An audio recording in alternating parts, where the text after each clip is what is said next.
Kisah inspirasi kali ini berjudul Kasih Sayang Suami. Para penumpang bus memandang penuh simpati ketika wanita muda berpenampilan menarik dan bertongkat putih itu dengan hati-hati menaiki tangga. Dia membayar sopir bus dengan tangan meraba-raba kursi. Dia berjalan menyusuri lorong sampai menemukan kursi yang tadi dikatakan kosong oleh si sopir. Kemudian ia duduk, meletakkan tasnya di pangkuannya, dan menyandarkan tongkatnya di tungkainya. Setahun sudah lewat sejak Susan berusia 34 tahun menjadi buta gara-gara salah mengkonsumsi obat. Sejak itulah dia kehilangan penglihatannya dan terlempar ke dunia yang gelap gulita, penuh amarah, frustasi, dan rasa kasihan pada diri sendiri. Sebagai wanita yang sangat independen, Susan merasa terkutuk oleh nasib mengerikan yang membuatnya kehilangan kemampuan, merasa tak berdaya, dan menjadi beban bagi semua orang di sekelilingnya. Bagaimana mungkin ini bisa terjadi padaku? Dia bertanya-tanya, hatinya mengeras karena marah. Tetapi betapapun seringnya ia menangis atau menggerutu atau berdoa, dia mengerti kenyataan yang menyakitkan bahwa penglihatannya tak akan pernah pulih lagi. Depresi mematahkan semangat Susan yang tadinya selalu optimis. Mengisi waktu seharian kini merupakan perjuangan yang berat, menguras tenaga dan membuatnya frustasi. Dia menjadi sangat tergantung pada Mark, suaminya. Mark seorang perwira angkatan udara. Dia mencintai Susan dengan tulus. Ketika istrinya baru kehilangan penglihatannya, dia melihat bagaimana Susan tenggelam dalam keputusasaannya. Mark bertekad untuk membantunya menemukan kembali kekuatan dan rasa percaya diri yang dibutuhkan Susan untuk menjadi mandiri lagi. Latar belakang militer Mark membuatnya terlatih untuk menghadapi berbagai situasi darurat. Tetapi dia tahu ini adalah pertempuran yang paling sulit yang pernah dihadapinya. Akhirnya Susan merasa siap bekerja lagi. Tetapi bagaimana dia akan bisa sampai ke kantornya? Dulu Susan biasa naik bus, tetapi sekarang terlalu takut untuk pergi ke kota sendirian. Mark menawarkan untuk mengantarnya setiap hari, meskipun tempat kerja mereka terletak di pinggir kota yang berseberangan.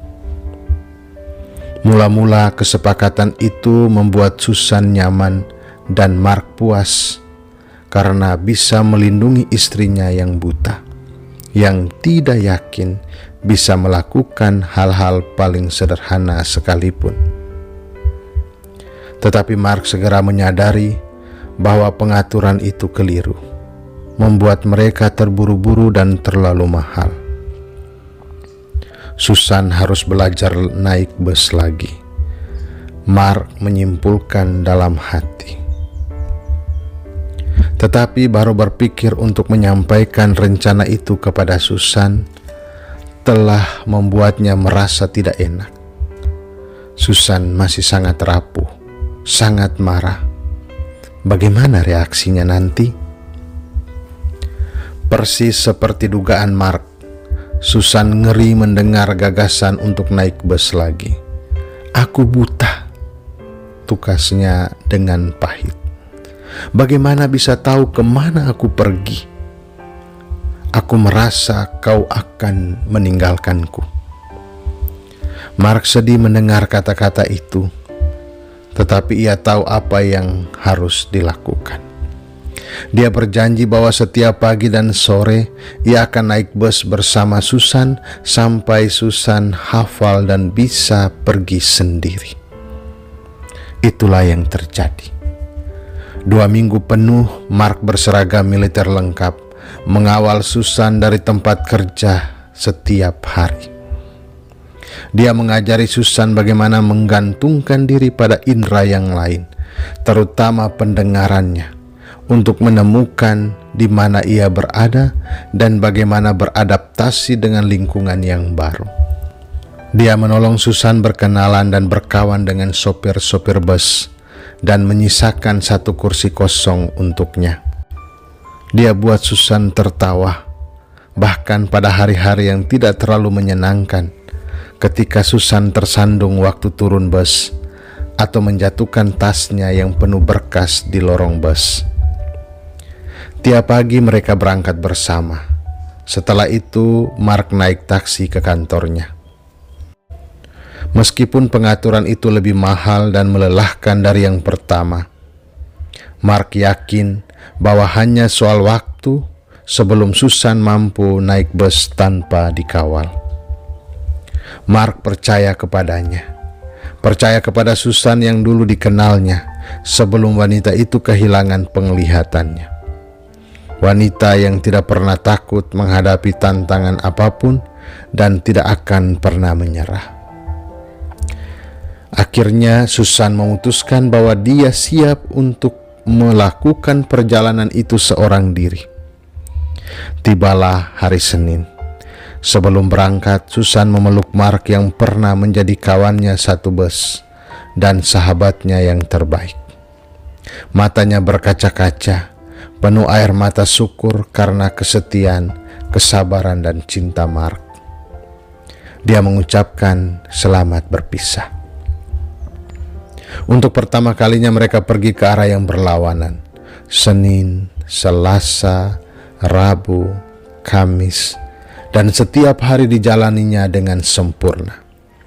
Belum pernah Susan merasa sepuas itu. Dia berhasil.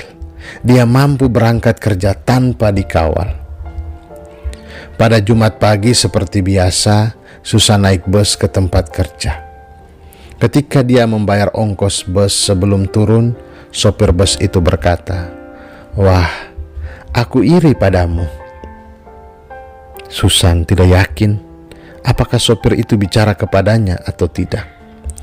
Lagi pula siapa yang bisa iri pada seorang wanita buta yang sepanjang tahun lalu berusaha menemukan keberanian untuk menjalani hidup.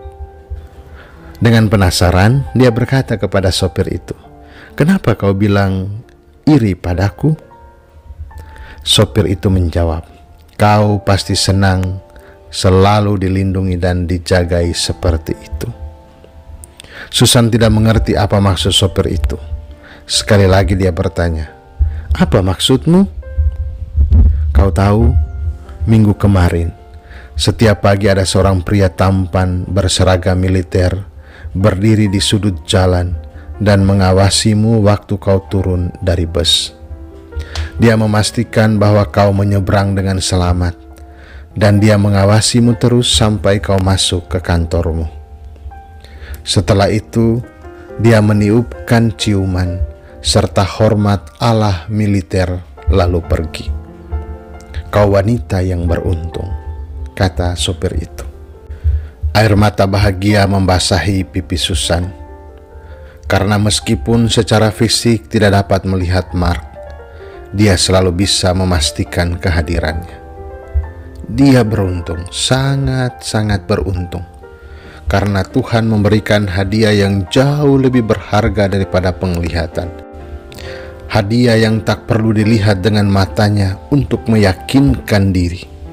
Hadiah cinta yang tulus dari seorang suami yang bisa menjadi penerang dimanapun dia berada, meski dalam kegelapan. Saudaraku, sungguh beruntung memiliki suami atau istri yang saling mencintai dalam kondisi apapun. Saat kesulitan datang, itulah ujian yang menerpa. dan kita tetap tegar bersama menghadapi setiap masalah yang ada, dan bahkan saling menguatkan satu sama lain. Semoga kita bisa seberuntung Susan dan sebaik suami Susan kepada pasangan kita masing-masing. Semoga berkenan.